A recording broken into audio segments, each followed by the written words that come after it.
it may be a fine for me to speak out. I'll just pay whatever fine it is, but I have to say something. Just because I sit on this board, I don't want you all to think that I agree with somebody having that kind of stuff in the library. And I don't want You're out of someone coming order. up here accusing me of being a person that agrees with that. So I just want to go on record with that, Mrs. Crenshaw. And I would suggest you resign on this.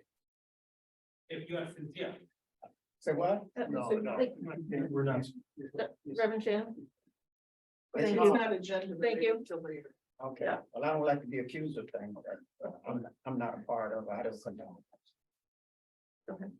Good evening, everybody. My name is Monica Moro, and I am an ordained minister of non-denominational church. As such, there are people who claim their rights, and they have all the right to do that. I'd like to broaden the topic to a little more general level, without offending anybody, without addressing anybody in person. I just like to say that on the seal, it says veritas, which means in Latin, truth. You may or may not be aware that there are really weak boundaries that are set towards the students with inappropriate behavior.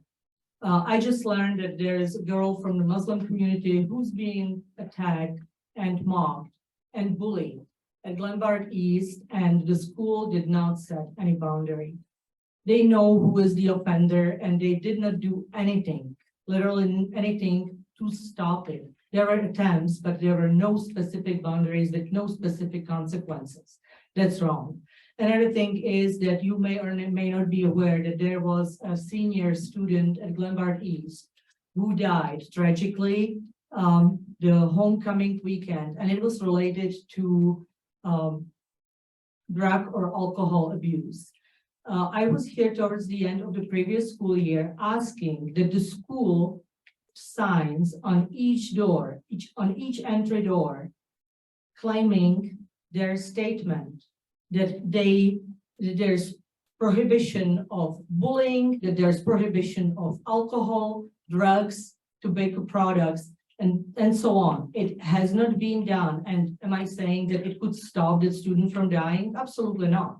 But it would set a clear message. It would send a clear message to the community and to the students, so they would know that this is something what's not tolerated or accepted.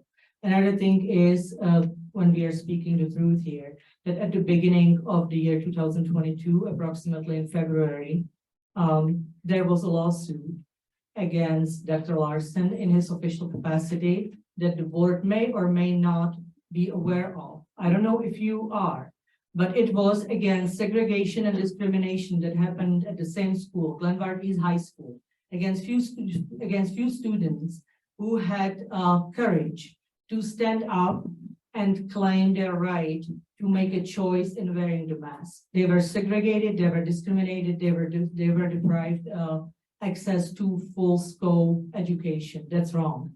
That lawsuit, I know about it because I was the one who was plaintiff in this case, and I did it solely so the school respects the right to choose. I said that I will withdraw the case if the rights of the students are